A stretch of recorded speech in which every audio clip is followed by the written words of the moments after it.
बिस्मिल्लाहिर्रहमानिर्रहीम। Dear students, आज हम डिस्कस करेंगे थीम्स इन फिलिप लॉकिन का क्वेश्चन को डिटेल से डिस्कस करने से पहले आइए मेन पॉइंट्स को डिस्कस कर लेते हैं।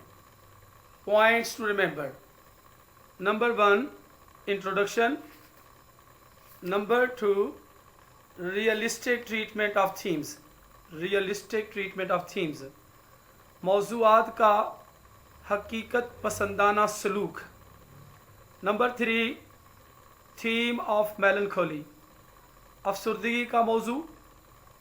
नंबर 4 थीम ऑफ कैओस, इंतशार या अफरा तफरी का मौजू।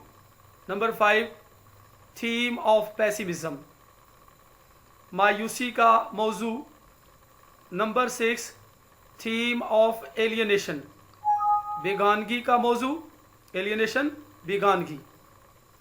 नंबर 7 थीम ऑफ लव, मोहब्बत का मौजू। नंबर 8 थीम ऑफ बोर्डम, बेजारी का मौजू। नंबर 9 थीम ऑफ नेचर, फितरत या हकीकत का मौजू। नंबर 10 थीम ऑफ टाइम, वक़्त का मौजू। Number 11 unique handling of themes, मौज़ूआत से मुनफरिद सलूक करना। Number 12 death and time in church going, church going में मौत और वक़्त। Number 13 death and time in ambulances, ambulances में मौत और वक़्त। Number 14 death and time in mister Bleaney, mister Bleaney में मौत और वक़्त। Number 15 death and time in 1914, 1914 में मौत और वक़्त। नंबर 16 कंक्लूजन, अंजाम या इख्तिताम। डियर स्टूडेंट्स, आइए अब क्वेश्चन को डिटेल से डिस्कस करते हैं। Themes in Philip Larkin, Philip Larkin में मौज़ूआत। Philip Larkin's poetry has a variety of themes, Philip Larkin की शायरी में मौज़ूआत की वैरायटी है, यानी मुख्तलिफ़ किस्म के मौज़ूआत हैं। Such as time, death, melancholy, pessimism, chaos, isolation, love, nature, religion and war. जैसा कि वक़्त, मौत, अफसरदगी, मायूसी, अफरा तफरी या इंतशार, आइसोलेशन तन्हाई, मोहब्बत, फितरत या हकीकत, मज़हब और जंग। Some critics have pointed out the narrowness of his range of themes. कुछ तनकीद नगारों ने उसके मौज़ूआत की नैरोनेस को, मतलब छोटेपन को पॉइंट आउट किया है, निशानदही की है।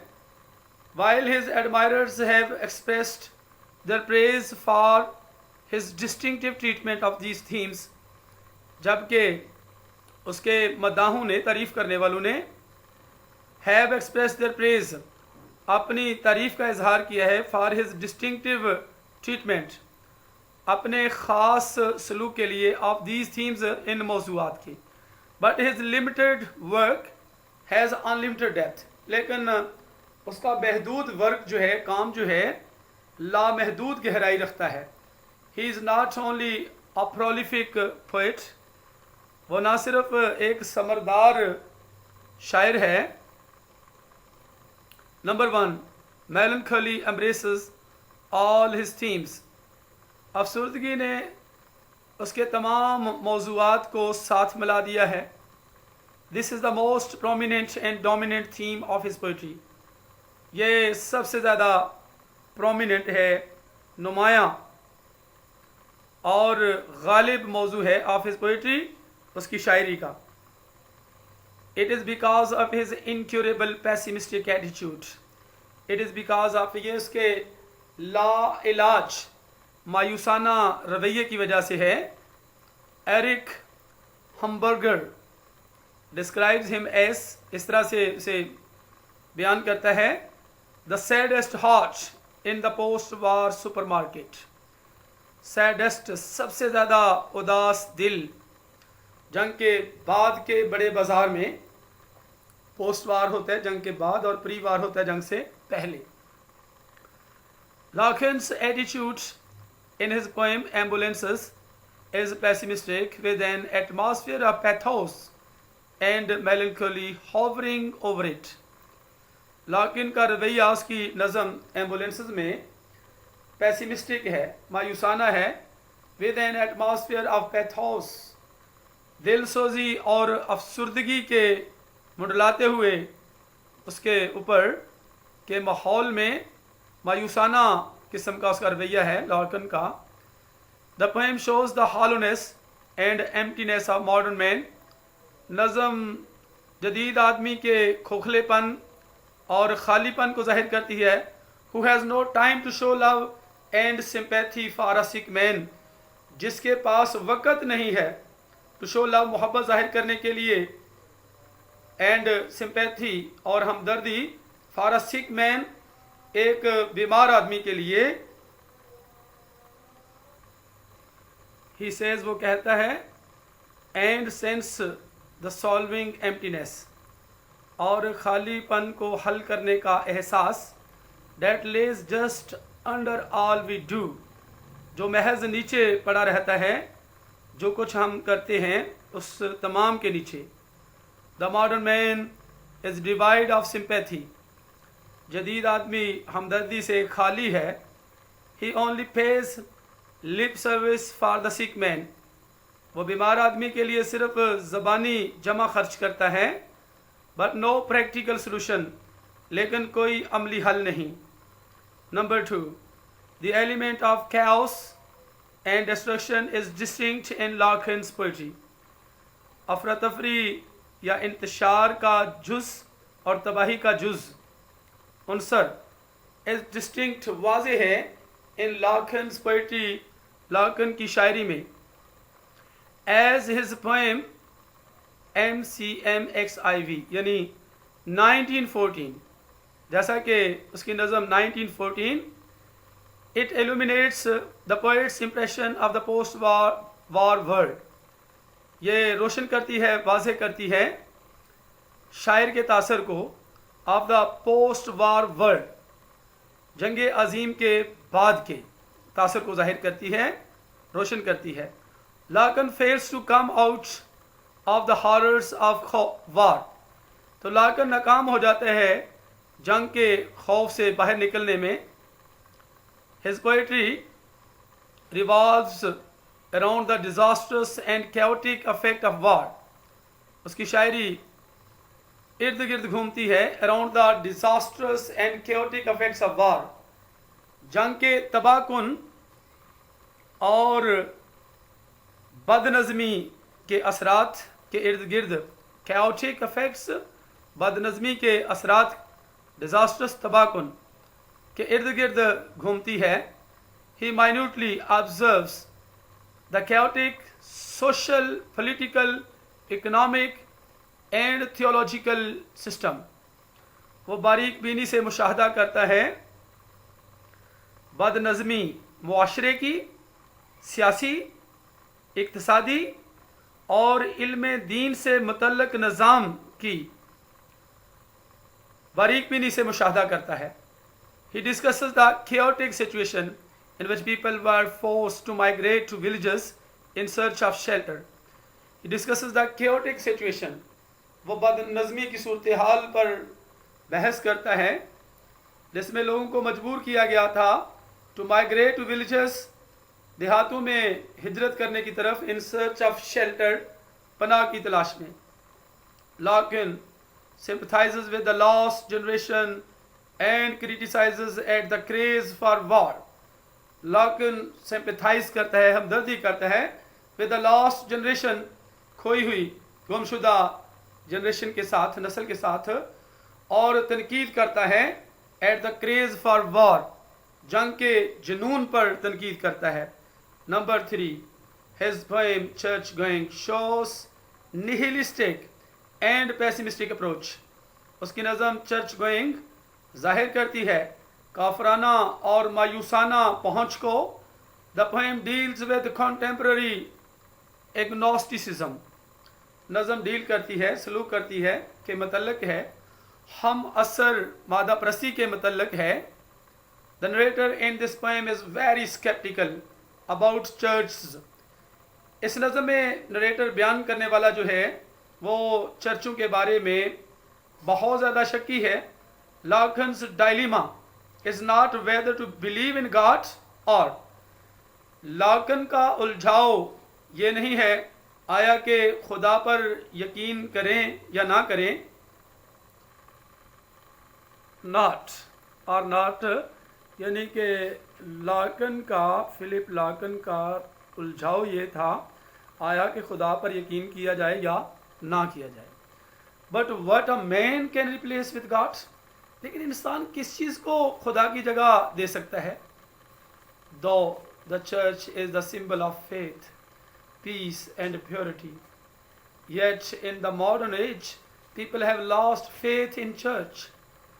اگرچہ چرچ ایمان، امن اور پاکیزگی کی علامت ہے، البتہ یا پھر بھی جدید دور میں لوگ چرچ پر اپنا ایمان کھو چکے ہیں. He says، وہ کہتا ہے who will be the last, the very last to seek this place for what it was. Who will be the last? آخری کون ہوگا؟ The very last، سب سے آخری. To seek this place، اس جگہ کو تلاش کرنے والا. It was، جو یہ تھا. And further he says، اور مزید وہ کہتا ہے that کہ shall we avoid them as unlucky places. کیا ہمیں ان سے بچنا چاہیے as unlucky places کے طور پر، بدقسمت مقامات کے طور پر. as far as the nihilism is concerned، جہاں تک مذہب سے انکار کا تعلق ہے، مذہبی عقائد سے انکار کا تعلق ہے. Lacan talks about the negation of life. Lacan زندگی کی نفی کے بارے میں بات کرتا ہے and shows his disgust with the modern civilization، اور جدید تہذیب کے ساتھ اپنی نفرت ظاہر کرتا ہے. Number 4، loneliness and alienation are the recurrent themes of Lacan. loneliness، تنہائی، اینڈ alienation اور بیگانگی are the recurrent themes of Lacan. لاکن کے بار بار ہونے والے موضوعات ہیں، بار بار آنے والے موضوعات ہیں. His poem Misogyny is about the wretched plight of modern man. اس کی نظم Misogyny بد نصیب، بری حالت کے بارے میں ہے of modern man، جدید آدمی کی. That has become detached and alienated from society and its players. That has become detached، جو detached and alienated، الگ اور علیحدہ ہو چکا ہے from society، معاشرے سے، and its players، اور اس کی خوشیوں سے. Misogyny lives in abject poverty. Misogyny قابل نفرت، ایبجیکٹ، خور قسم کی یا قابل نفرت غربت میں زندگی گزارتا ہے. بیکاز آف اکنامک پریشرز، اقتصادی دباؤ کی وجہ سے. The poet satirises at the modern civilisation, شاعر جدید تہذیب پر طنز کرتا ہے. Which is going to dogs, جو ذلت اختیار کر رہی ہے. It is full of chaos and there is no hope for betterment in the life of a common man. It is full of chaos. یہ انتشار سے بھری پڑی ہے اور کوئی امید نہیں ہے. عام آدمی کی زندگی میں بہتری کی کوئی امید نہیں ہے. Number 5، love is another significant theme of his poetry.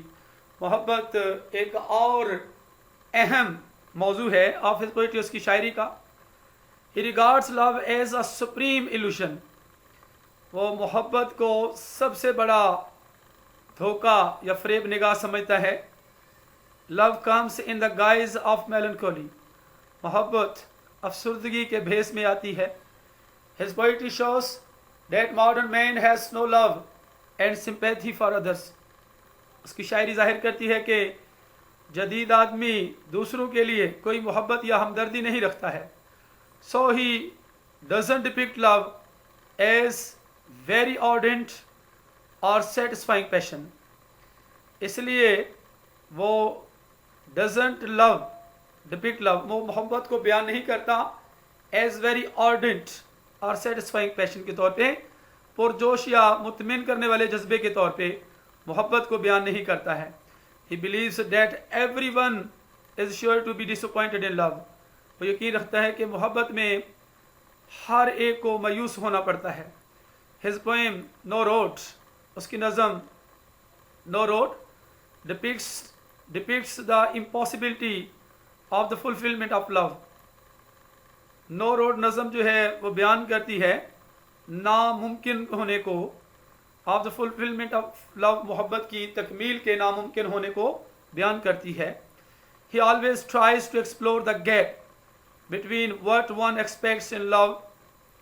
वो हमेशा कोशिश करता है तलाश करने की उस शगाफ को, उस दरार को, between what one expects in love, gap between, दरमियान में जो शगाफ है, what one expects in love, जो आदमी मोहब्बत में तवक्को करता है, and what he receives in it, और जो वो इसमें वसूल करता है.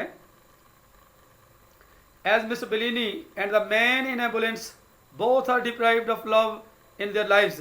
जैसा कि मिस्टर बेलिनी और एम्बुलेंस में जो आदमी है, दोनों अपनी ज़िंदगियों में मोहब्बत से महरूम हैं, खाली हैं. Number 6, Larkin's pessimism leads him to contemplate about death. Larkin की मायूसी उसे गौर व फिक्र करने की तरफ ले जाती है अबाउट डेथ, मौत के बारे में. It is the dominant theme in his poetry. ये उसकी शायरी में गालिब मौजू है, यानी डेथ, पेसिमिज्म का जो मतलब थीम है. His imagination is always gripped with the idea of death. उसका तसव्वुर हमेशा मौत के तसव्वुर की गिरफ्त में रहता है. which made him a contemplative soul, जिसने उसे मुतफक्कर रूह बना दिया है. Almost every critic noted his obsession with death. तकरीबन हर तनकीद नगार ने मौत के उसके वहम को गौर किया. He emphasizes on the omnipresence of death. वो मौत के हर जगह मौजूद होने पर जोर देता है. Number 7, the theme of boredom and sadness also rules over Larkin's poetry. बेजारी और उदासी का मौजू भी rules over Larkin's poetry, Larkin की शायरी पर हुकूमत करता है. Insignificance of man is described in his poem going. बेअहमियती या बेवक्ती जो है इंसान की, वो बयान की गई है उसकी नज़म गोइंग में. लार्किन राइट्स इन डॉकरी सन में लिखता है डेट लाइफ इज़ फर्स्ट, ये ज़िंदगी फर्स्ट है, पहले बोर्डम है, बेजारी है. बोर्डम यानी बेजारी है. His rejection of life was due to the fact that it never exercised any fascination for him. His rejection of life, उसका ज़िंदगी की तरदीद करना इस हकीकत की वजह से था that it never exercised any fascination for him, कि इसने कभी भी उसके लिए कोई दिलकशी जाहिर नहीं की. He says, वो कहता है, whether or not we use it in life, आया कि या नहीं, we use it life, हम इसे इस्तेमाल करते हैं ज़िंदगी में. it goes, ये चली जाती है. again, यानी ज़िंदगी को हम इस्तेमाल करते हैं या नहीं करते, ये चली जाती है, ख़त्म हो जाती है. again, दोबारा. in Dakri and Son में, इस पोएम में ही सेज, वो कहता है, childhood for him was a forgotten boredom. बचपन उसके लिए एक भूली हुई बेजारी था. Number 8, Nature is represented in Locke's poetry as impersonal and neutral. फितरत को represent किया गया है, पेश किया गया है लॉकन की शायरी में as impersonal and neutral के तौर पे, गैर ज़ाती और गैर जानबदार तौर पर पेश किया गया है. He does not take nature as a holy mother. वो फितरत को एक मुक़द्दस माँ के तौर पे नहीं लेता. Rather it comes in the cloak of chaos and destruction. बल्कि ये अफरा तफरी और तबाही के लबादे में आती है. He says, वो कहता है nature is impersonal and neutral. फितरत impersonal है, गैर ज़ाती है और गैर जानबदार है. So he doesn't highlight the beauty of nature. इसलिए वो नेचर की, फितरत की खूबसूरती पर रोशनी नहीं डालता, उजागर नहीं करता, नुमाया नहीं करता. But he only gives the description of canals, civic life, village and industry. वो सिर्फ नहरों की वजाहत करता है, शहरी ज़िंदगी, देहात और सन्नत की वजाहत जो है वो देता है. However, he imparts a moralizing part to nature. As he says, ताहम he imparts, वो अता करता है, वो देता है, a moralizing part, इखलाकियात की ताकत to nature, फितरत को.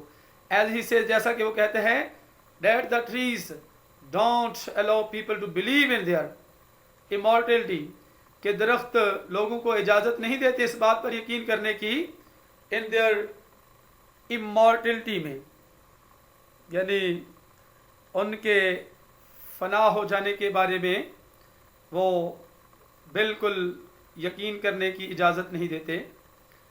The trees renew themselves. दरख्त खुद को रिन्यू करते हैं, तजदीद करते हैं, ताज़ा दम कर लेते हैं, every year, हर साल, and invite men to follow their example of refreshing the life. और वो आदमियों को यानी लोगों को भी दावत देते हैं to follow their example, अपनी मिसाल की पैरवी करने की, of refreshing the life, ज़िंदगी को तरोताज़ा करने की. Number 9, Locke's poetry reveals his awareness of the passing of time. लॉकन की शायरी जाहिर करती है उसकी आगाही को, of the passing of time, वक़्त के गुजरने की आगाही को. That's why he considers that the man is a slave of time. यही वजह है कि वो समझता है कि इंसान, आदमी वक़्त का गुलाम है. He vividly discusses the adverse effects of time on man. He vividly, वो वजाहत से बहस करता है, the adverse effects, नुकसानदेह असरात को, of time, वक़्त के, on man, इंसान पर, यानी वो इंसान पर वक़्त के नुकसानदेह असरात को वाज़े तौर पर या वजाहत से बहस करता है. Like हार्डी की तरह, he is obsessed with the destructive nature of time. वो हार्डी की तरह obsessed with destructive nature of time, वक़्त की तबाहकुन फितरत के वहम में है. He believes that, वो यकीन रखता है कि there is a double cruelty in time. वक़्त में डबल क्रूअल्टी है, दोहरा जुल्म है, because it links us to our past, क्योंकि यह हमें हमारे माजी से मिला देता है, जोड़ देता है. and in old age we feel a sense of loss, और बुढ़ापे में हम नुकसान या घाटे का एहसास जो है वो महसूस करते हैं. He believes that though time can bring us comfort, वो यकीन रखता है कि अगरचे वक़्त हमारे लिए राहत लाता है, सुकून लाता है, and fulfill our hopes, और हमारी उम्मीदों को पूरा करता है, and enables us to accomplish our desires, और हमारी ख्वाहिशों को पूरा करने के काबिल हमें बनाता है, yet ultimately it destroys our hopes and purposes. अलबत्ता आखिरकार यह हमारी उम्मीदों और हमारे मकासद को तबाह कर देता है. Thus we can say, इस तरह हम कह सकते हैं, that Locke is obsessed with the idea of melancholy, कि Locke अफसुर्दगी के तसव्वुर के वहम में है. social chaos, pessimism, alienation, love, boredom, nature and time. And his treatment of these themes is very unique, realistic and convincing. Social chaos, معاشرتی انتشار, مایوسی, بیگانگی, محبت, بیزاری, فطرت یا حقیقت اور وقت. اور his treatment of these themes, اور ان موضوعات سے اس کا برتاؤ is very unique, بہت منفرد ہے. ریئلسٹک, حقیقت پسندانہ اور کنونسنگ ہے, قائل کرنے والا ہے. مطلب کہ اس کا برتاؤ جو ہے ان موضوعات کے ساتھ منفرد ہے, حقیقت پسندانہ ہے, اینڈ کنونسنگ اور یقینی ہے. قائل کرنے والا ہے مطلب یقینی ہے. ڈیئر اسٹوڈینٹس, اس کے ساتھ ہی تھیمز ان فلپ لارکن کا کوشچن ختم ہوتا ہے. تو نیکسٹ ملتے ہیں اگلی ویڈیو میں. اپنا بہت سا خیال رکھیے گا. اللہ حافظ.